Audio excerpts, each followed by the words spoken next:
Want to welcome everyone to Iowa City Noon Rotary. It's great to see everyone today. Thank you for spending this hour with us. We start every meeting by singing the first verse of America the Beautiful and then the Pledge of Allegiance. So we've got Jim Conrad on piano and Bob Crane is our singer today. So I'm going to pass this over to Bob.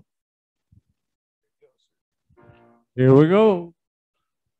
Oh, beautiful for spacious skies, for amber ways of grain, for purple mountain majesties above the flooded plain.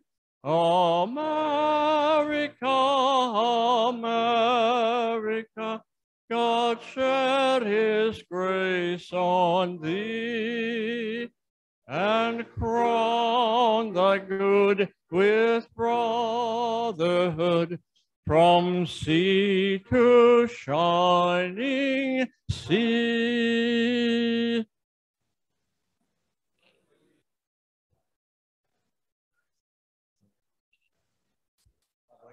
Which stands, one nation, under God, indivisible, with liberty and justice for all. Great. You may be seated. I want to thank Jim and Bob again for helping us out. Before we start the meeting, I want to introduce Angela Harrington, the owner of the Highlander. When you bought your lunch today, on the bottom of the ticket, it said, please keep this side. We've got a door prize. So, Angela. Thank you. And don't call it a raffle because I don't have a gambling license. This is a drawing. Okay. Hey, somebody dropped both sides of their ticket in there. Anybody think they may have done that? Both people. Was that a hand? No? You did that? Okay. No problem. Now watch, you'll probably win. Okay, here's your ticket. Okay, so I'm going to draw. And before I do draw, one thing to note is that you are eating on plates that have been here since 1967. So, but here's the deal. You cannot ever take these out of this room. And you are the only group that I am having use them, partly because you can't have any glass anywhere that somebody could break it. The pool would have to be shut down for 2 weeks and cleaned by some crazy hazard, everything. So it would be terrible. It'd probably be 2 months. So just don't take any glass out of this place, but you are the only privileged group that gets to use the place from 1967. That's a long time. Okay, this drawing, and we're going to do this every week, and the prizes are going to increase in value every week. So we'll see about Christmas time. This guy told me I needed to do a trip to Europe, right? Well, no, but well, okay. So here we go. So the prize, prize is 2 guest rooms, overnight stay, and dinner and drinks for 6. I know, right? Yeah. So you have, yep. So anyone that didn't buy lunch is going, damn. But I don't have my glasses on. So it is it, can you read that? It says Eric Weiler. No, it doesn't. It doesn't. Okay. The number is 898099. We have a winner anywhere? Now it's impossible that somebody didn't win. Somebody won. Somebody won. Let's read it again. Is that you? All right, yeah, read it one more time. 898099. Do another one. Oh. Did you win? Woo! Will you connect? And Eric will connect me with you, but you can bring your kids, your grandkids, whoever you want to do. 6 people, dinner and drinks, and an overnight stay. Very difficult to do, though, on a Friday and Saturday night, so weekdays would be appreciated. We are sold out every weekend, Friday and Saturday night, thank God, since March. So, yeah, and weekdays are starting to pick up. Now, when we saw nobody, we see about between 20 and 40 people on the weekday. So things are improving rapidly. So thanks for being with us again. Thank you, Angela. We're excited to partner with the Highlander and Bill Oglesby. Congratulations. I'm free for dinner that night, so just let me know afterwards. So now we'd like to introduce our visiting Rotarians and our guests. I'd like to introduce H.D. Hoover.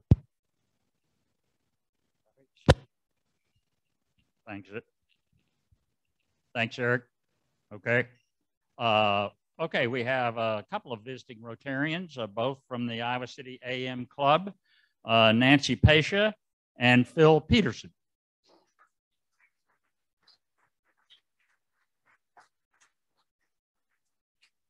And to introduce visitors, our president has a couple. Eric. Thank you, HD. I've got two guests I'm excited to introduce today. The first one is Christina Milligan. She's with Junior Achievement. Christina, if you could stand. Welcome, Christina. If you remember, Christina joined us probably 3 or 4 times in the past on Zoom, and we told her eventually we would get in person, and we're excited you could join us in person. Yes, and then we have Bill Furlong. Bill is a farmer here in our community. Bill, welcome. Bill, welcome to Rotary. Okay, and Colleen Brown.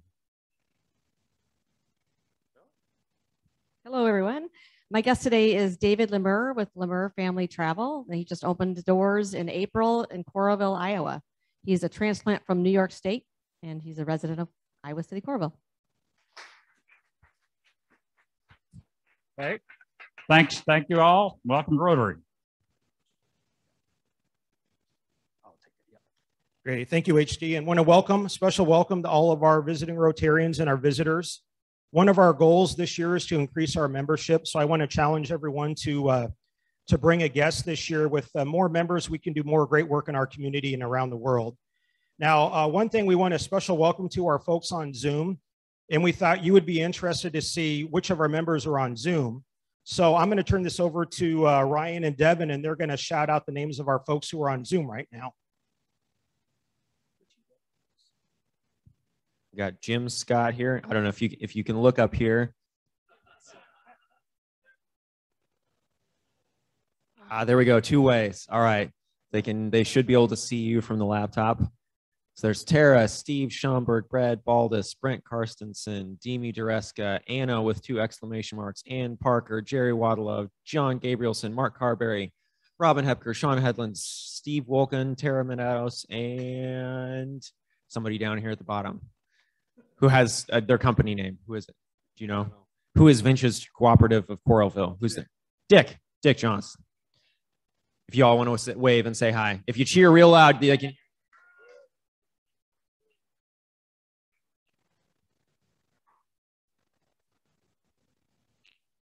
Now, I know we have a few announcements today, so if you have an announcement, I'd invite you to come to the front.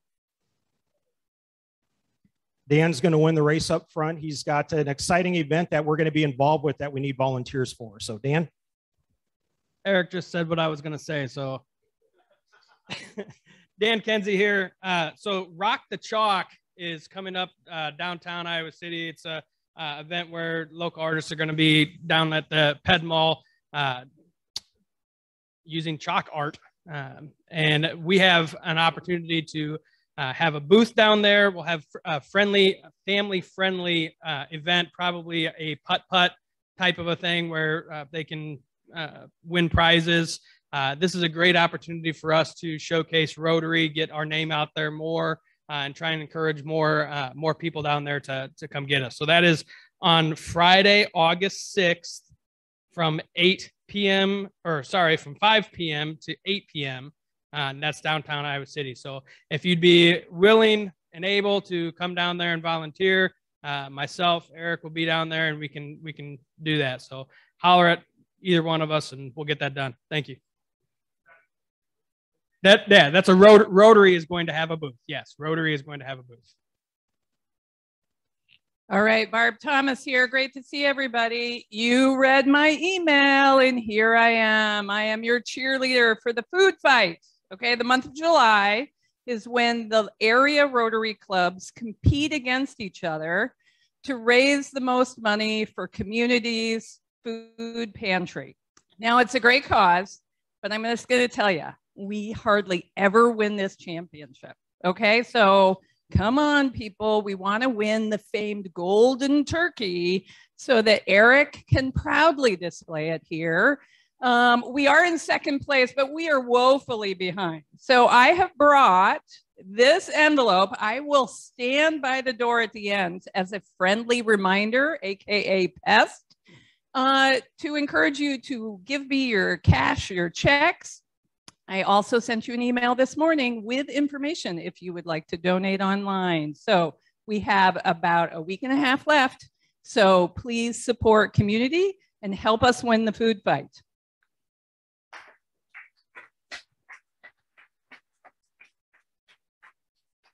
Barb, you're a tough act to follow. Many of you are aware of our project in Guatemala, where the Iowa Most Project, where we take a team once a year and do life-changing surgery, cleft lip, cleft palate, plus other humanitarian works in that area. One of our major fundraisers is to sell fresh caught, fresh frozen salmon once a year.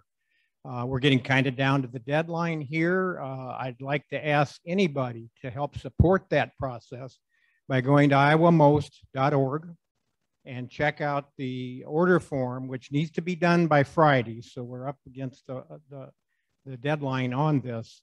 And order some salmon. It's a little pricey. It's 25 pounds a piece. But you know what? Everybody in here has friends. And you can get 25 pounds and share it with others. And if you don't like the price, share the price with them too. But the point being, we need the money to do what President Eric said a moment ago. Our mission is to do good in the world. So thank you.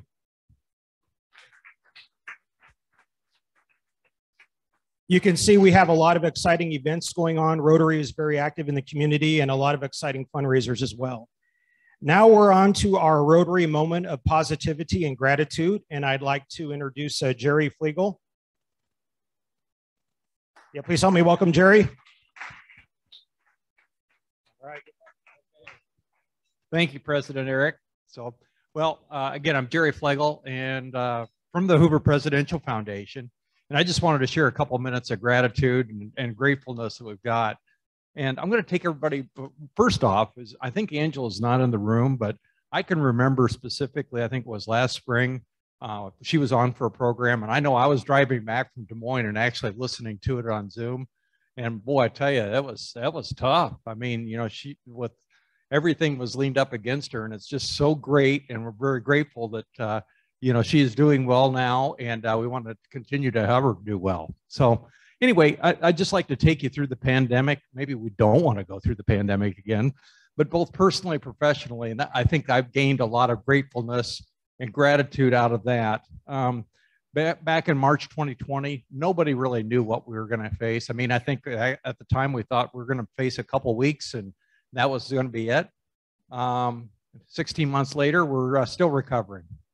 So one of the things that we faced at the Presidential Foundation is, of course, our main job is to support the Library Museum and the National Historic Site. And the Library Museum was closed for 16 months. So if you think you want a challenge, just try raising money for a building that's been closed for 16 months. But we're very fortunate. One of the things that we decided early on was that we would be guided by three principles. One was to take care of the staff and their well-being, their mental health, and outlook on there. The second was we wanted to make sure then we took care of our members and donors. And the last then was obviously for survival to make sure we took care of the foundation finances on that. And it started with our people. And I'm very fortunate. We have a small staff. We had 6 at the time. We now have 7 on there. But and we had staff that was in higher risk categories. So one of the things that we did immediately, and I can still remember the staff meeting, it was before I think everything shut down the week before. And I said, we're going to go work remote on there. There'll be just 2 people in here. You're separated. You can't, you know, on there. And I can remember I had a gal that worked for me. She goes, "You're serious, aren't you?" I go, "Oh yeah, I'm serious," on there. And so we were very fortunate because we worked from home most of the time. We learned real quickly what Zoom was.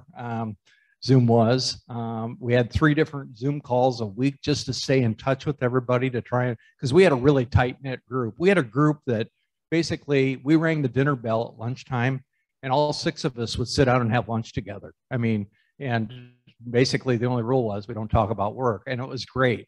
And so just trying to keep that camaraderie was, we knew would be a challenge, but everybody came through well. We really felt we were successful because we had no COVID spread amongst staff. And although they did have some that happened outside of work, our plan was ultimately successful. And of course, the second portion of that is if we take care of staff, we want to take care of our members and our donors on there. And we decided then that it was important just early on just to reach out to our members. And we made over 800 calls to our members and donors just to see how they were doing. In fact, a lot of times you'd call and, hey, this is so-and-so and like that. And what do you want? No, we don't want anything. We just want to check and see how you're doing. And it really turned into some great calls. And we talked to some people, and keep in mind those calls were in April and May, that they hadn't seen anybody for 6-8 weeks. So just to talk, and you could catch everybody at home, was really wonderful, and it was good for us on that. One of the things that you talked about too was Zoom. Is we really learned a lot about Zoom. And one of the things that was really beneficial for us on it is it forced us to move our third Thursday program. So we had worked so hard to do every third Thursday of the month, bring them to the campus. All of a sudden we were doing virtual. And the silver lining out of that is we ended up partnering with about 13 or 14 public libraries across the state. And we increased our crowds and our promotion. We reached about 5-fold more people than we ever would have if we had it in person. So it's one of those where we did it because we were forced into it. And now I don't see us stop doing it. I mean, it's going to be nice at some point in West Branch to get back to in-person programming, but we're still going to offer that virtual experience as well, just so we can reach across the state. So we're grateful for that too. And of course, obviously, you got to take care of your business. And we tried to take care of the foundation, and we were very successful in that. And the fact is the library, frankly, didn't need much support when they were closed on there. We pivoted to planning for our museum renovation project, which I guess I get to tell about next week and for the program on there. I'm really excited about that. But we really wanted to position ourselves to be ready when we came out of this. So really feel blessed.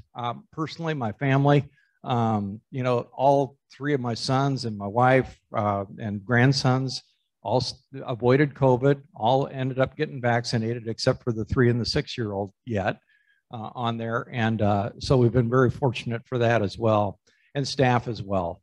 We emerged from it well, and not that they didn't we had a few contract it, but all survived well. So, and I'm a person that likes to get out and I call press the flesh, shake hands, slap somebody on the shoulder.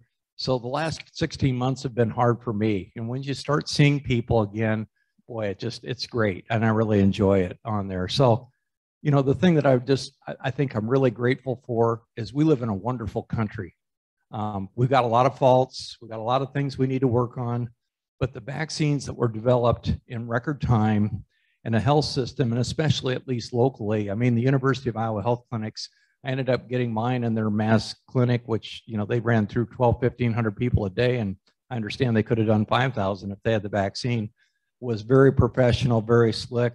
And even just a local example in West Branch, we had volunteers that, and a lot of them were on the fire department, basically donated their time, were EMTs, administered vaccine to over 1,500 people in West Branch on their own time, Saturday mornings, because they cared about the community. And I think we're really grateful for people in this state and in this area that care about one another. Thank you, Eric. Thank you so much. Thank you. Appreciate it. I want to thank Jerry for sharing his message with us. And Jim Conard's been giving me the eye. Hey, Eric, we need to sing. So we're going to sing the Rotary favorite, Smile. And Bob, I'll bring the microphone over to you.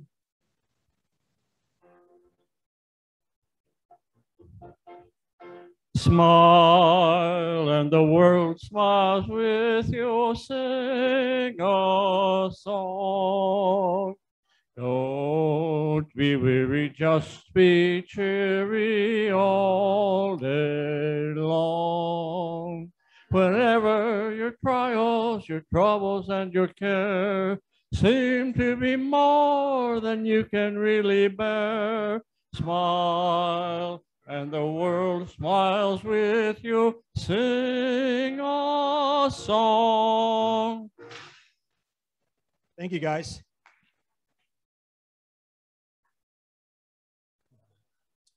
So we are now on to the program portion of our meeting.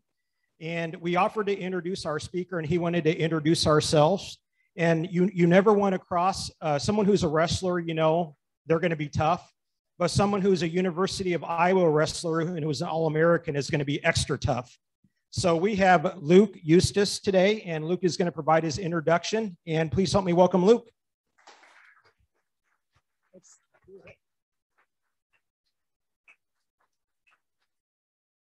Good to be here. I transplanted from Minnesota back in 1999 down to Iowa City, went to school here, ended up continuing to work for the university for 14, 15 years. And so I've spent the better part of my life in Iowa City. So I really consider myself, and when we were in Minnesota, we called Iowans Iowegians. And so I consider myself an Iowegian now. I have a wife and 2 kids that have grown up here. So for me, my job at the CVB, which technically I'm the director of the Iowa City Area Sports Commission. And so my job really at the end of the day is to bring sporting events to town.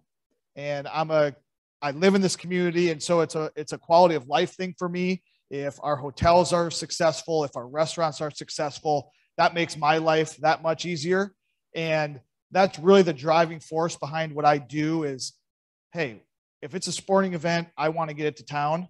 And by doing that, we create economic impact across the board, restaurants, hotels, gas stations, you name it. We want people to come here, spend their money, and it makes all of our lives easier. So COVID definitely didn't help a lot in what I did, but at the same time, it really kind of opened up a lot of opportunities for us where our state luckily wasn't as shut down as some of the other ones around us. And we were very fortunate to have Extreme Marina, County Health, a lot of people in our community that said, hey, we can do these events and we can do them successfully. And we were able to bring multiple USA Wrestling events to town, which is kind of my bread and butter because I was a wrestler. So those relationships really helped.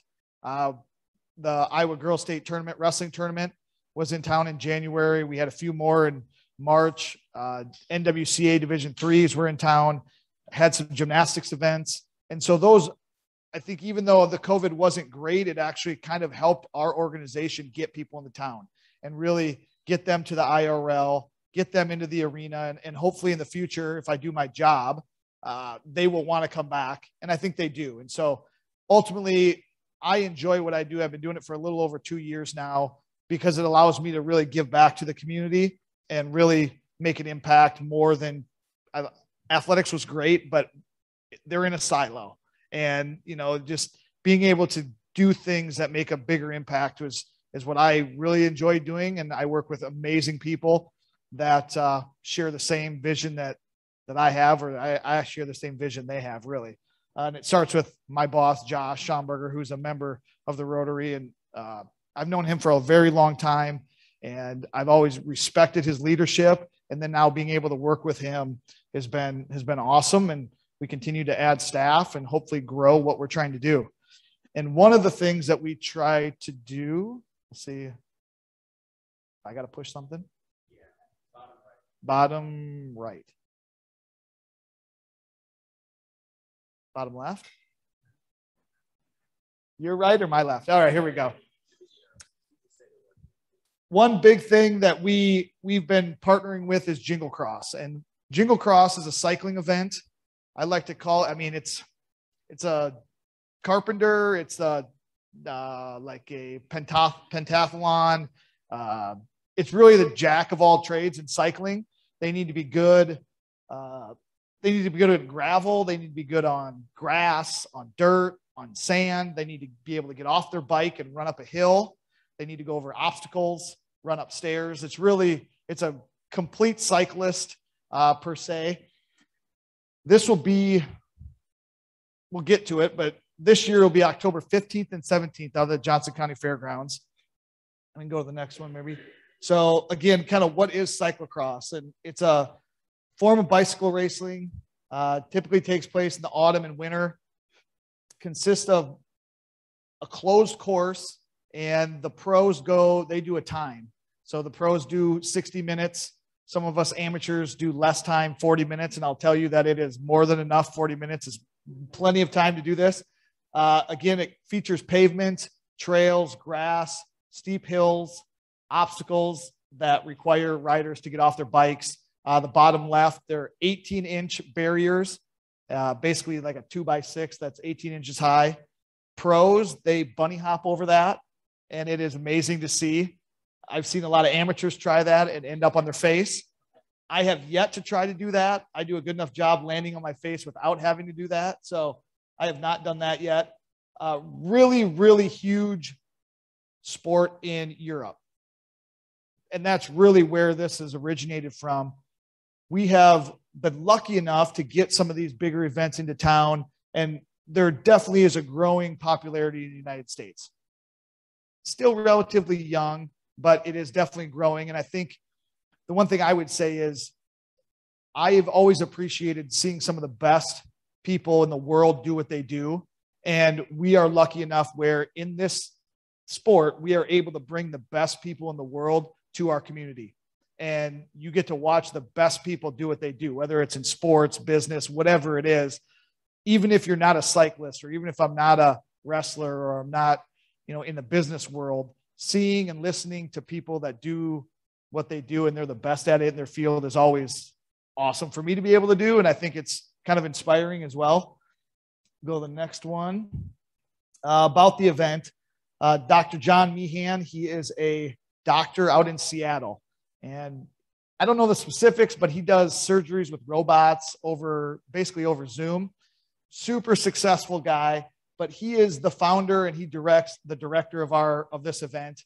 We have a lot of conversations with him over Zoom, phone conversations. And so our office has kind of taken a role in our community to help him do this event. It started in 2004, very grassroots, small event, a lot of amateurs. And since then, it has continued to grow. And in 2016, it became a cyclo-cross World Cup, which is a huge deal because now all of a sudden we have Europeans, people from all over the world coming to our community to experience it, the hospitality, all the things that we have to offer in our community. And then with that, it's broadcast around the world as well. So people are tuning in on the TV over in Europe, on the computer, to see the UCI World Cup Jingle Cross in Iowa City, Iowa. And it gives us amazing exposure globally. And again, that kind of goes back to what we're trying to do is we're trying to get the word out about how awesome Iowa City, Coralville, North Liberty, the people, the places, what we see every day, how awesome it is. This is a great ability for us to get that word out.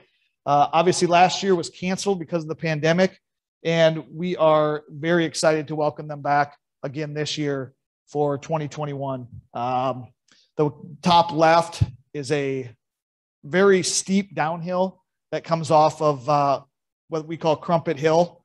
And then the bottom picture is actually the director, John Meehan, riding a bike, and he usually dresses up as the Grinch, and he drives around during the kid race. And really, no one really knows it's him, but he thinks it's funny. And I don't know how funny it really is, but he's the one that's directing the whole thing. So we placate to him a little bit. We can go on. Again, the course out at the Johnson County Fairgrounds, it used to happen in December. So hence why it's named Jingle Cross. So that's kind of the theme. That's why he's the Grinch. It's hard to really kind of explain the course, but it twists and turns throughout the fairgrounds. Obviously, it goes up what we call Mount Crumpet, which is a very, very steep hill, which in the bottom right, you can kind of get a little bit of experience or perception on how exactly steep that is. When it's wet, they run. And a lot of times they are grabbing the side of the netting there to help them get up the course.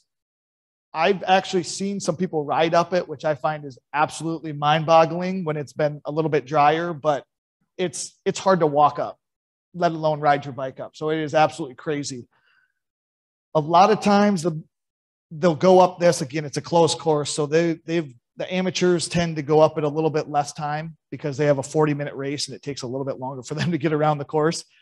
These pros are unbelievably fast, so they'll go up it 5 or 6 times in their hour-long race, and they never really seem to slow down, which is probably more amazing than anything. Go to the next one.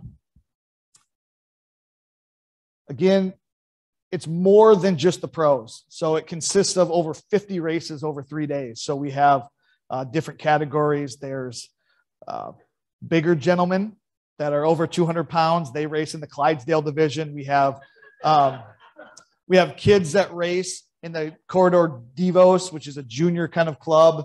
And it's, kids that are 13 to 18. He's added a gravel race to it as well. And gravel is absolutely exploding across our country, across the world. And so this just kind of broadens the number of people that we can attract to our community for a gravel race like this. John is amazing at coming up with crazy ideas. And so we have that craft beer poker gravel ride. We have a doggy cross where there's a little obstacle course where people bring their pets and they can take them over the obstacle course, which people love it. The kids race, very short course. My kids have actually done it a few times and they love it. Obviously, then we have some beer vendors and food people out there. He's created a wine walk. So he has wine from all over the country, all over the world. And you kind of walk through and sample wines from across the country. And then the bottom right there that's actually at the top of Mount Crumpet. And on Friday nights is our C1 and C2, which is not quite pros, but they are the elite of the elite without being pros. And Friday night is our C1 and C2 race, and it's under the lights. And that place, they have a DJ up there. It's a little clubhouse on top of Mount Crumpet, and it is an absolute party. So if you like parties and you like people getting crazy, Friday night at Jingle Cross is where you want to be. They have light. I mean, it's a pretty cool place to experience. And obviously anything kind of at night under the lights has a little bit more flair to it. I think the next one in 2017, they were awarded the best World Cup host city. So there was 8 other cities in the world that hosted these World Cup races. And in 2017, the UCI awarded Iowa City as the best host city. Really cool honor. The top right is Nick Kading from our office, and then John Meehan is kind of in the middle there. And this was in Switzerland where they got this award. Luckily, I was able to go over there in January of 2020 for the World Championships that were also in Switzerland. We didn't win an award that year, but I was able to go over and watch the World Championships, which is a lot of the same people that we see in Iowa City, but the stakes are much higher. And it's for the World Championship. They get to wear a rainbow jersey for the following year, which signifies that you are the best of the best. And very lucky, but again, in 2017, we were awarded the best host city for a World Cup. We'll keep going. Volunteers are a huge part of this event. And so one of the things that we try to do is come here, educate people. And we have a lot of volunteer opportunities from Friday to Sunday, anything from volunteer check-in to bike valet. We have crossing guards. So the course is a closed course, but there are places within the course that spectators can get through to access other areas of the course. And you're able to kind of move around within these areas. And so we have crossing guards that tell people, hey, we have riders coming through. You can't go. And then they hustle through there as in between the other riders. So those are opportunities we have. We have people selling beer. We also have an amazing crew that sets up the course. And we're actually working on that right now. So that's a 4 or 5 month process of setting up the course, pounding in stakes, mowing, raking, all those fun things to make this event happen. So there are a lot of volunteer opportunities. And once we solidify those, all of those volunteer opportunities and how we sign up for them, we'll definitely try to push that out to you all as an opportunity to come out there and volunteer for a few hours. And if you like to drink beer, you can do that as well after you're done volunteering, of course. But volunteers are a huge aspect of this event and really all events that we try to bring to town. And I've noticed it's always a little bit harder to get volunteers, especially with wrestling events when you have a lot of them in a short amount of time. People don't like to sit in a chair for 9 or 10 hours in a day and push a button on a computer. So volunteers obviously are a huge part of what we do. Go to the next one. Spectators, here are some pictures of crazy people. Mount Crumpets down there on the right on Friday night. Doggy Cross, you can see there's a lot of people there watching people kind of drag their dog around. It's really kind of just a big party is what it really is. And now being over in Europe and seeing what they do at a cyclo-cross race and what we do, I have aspirations always to try to get to that level because they are absolutely crazy. They love it. It's basically, I would say it's their national pastime in Europe is the cyclo-cross. Again, that top right is just the descent off of Mount Crumpet where you can kind of see there's just people that are lining the course, and the riders love it when you cheer for them. They absolutely, it helps them.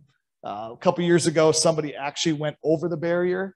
Their bike flipped over and the spectators kind of helped them get back over, helped get their bike back over. It was a really cool thing to watch, but spectators are really everything with cyclocross because these riders, you're so close to them and they feed off of people cheering for them. Go to the next one. I'm trying to think how many are left here. Again, kind of more pictures here. Big thing here, top right, his name is Wout van Aert, and he was here, I believe he was here in 17, and he won our World Cup race.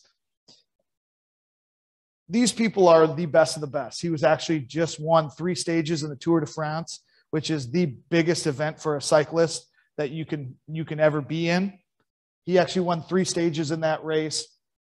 And another individual that won here in 18 or 19, I don't know exactly when he won, Matthew van der Poel, he also won and was actually, I think he actually wore the yellow jersey at the Tour de France, which is the leader. People work their entire lives to wear this yellow jersey at the Tour de France for one day. It makes their careers. And so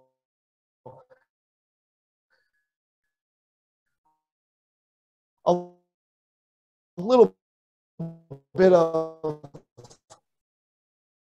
kind of the people that we are, again, the best of the best in cycling. We are very proud. Josh has a lot of World to Iowa City, Coralville. And this is just one of those events that we're able to do that with. And we are super excited to have it coming back in October. I don't know if anybody has any questions for Jingle Cross or what I do, what our office does. Yes. Yeah. So the question was, how did John Meehan link up with Iowa City and make this as a doctor at one point? I think I've only really been kind of dealing with him since 19, and I say dealing with him in a good way, but he was a doctor here and he ended up moving out to Seattle, and he's always had a love for cycling, and really I think it kind of stems a love for he is, and he started this bicycle race, and I like him because he dreams really, really big, and he has these grand ideas, which I like working with people like that because, hey, how can we make your ideas happen? And he's been doing it ever since that. The World Cup is another level above what he started, and it's a lot more work, a lot more money to keep going. But our goal is, even if we're not a World Cup race, is to continue this Jingle Cross because it brings people from all over the Midwest into our community. Yeah.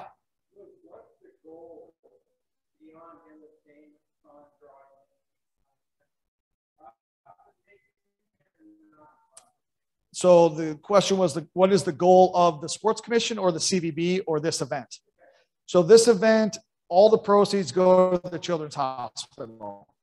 So it's really just bringing people to town is really the goal here.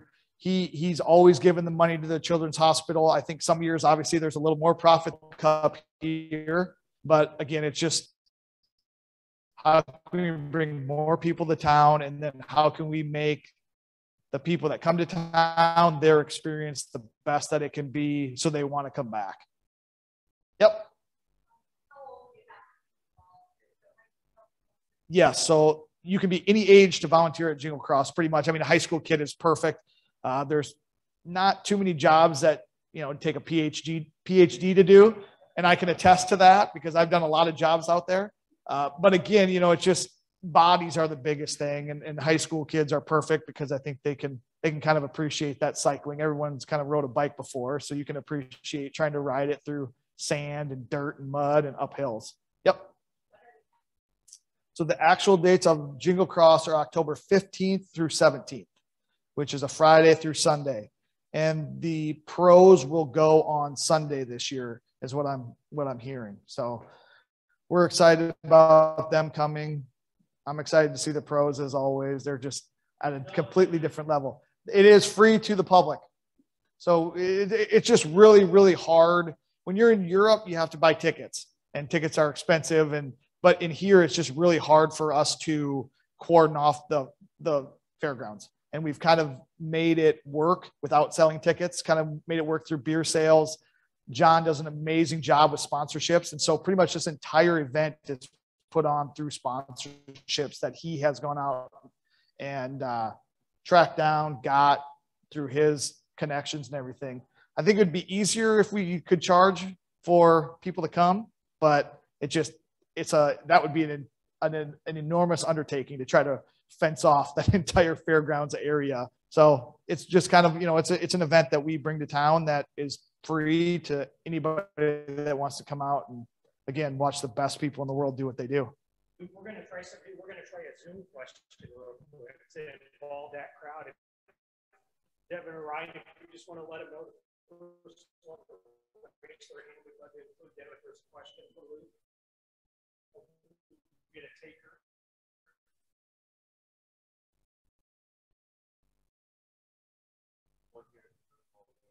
Okay, any other questions in the room while we wait to see if we have a Zoom one? Are you sure the riders like it muddier and harder, or is that just the spectators?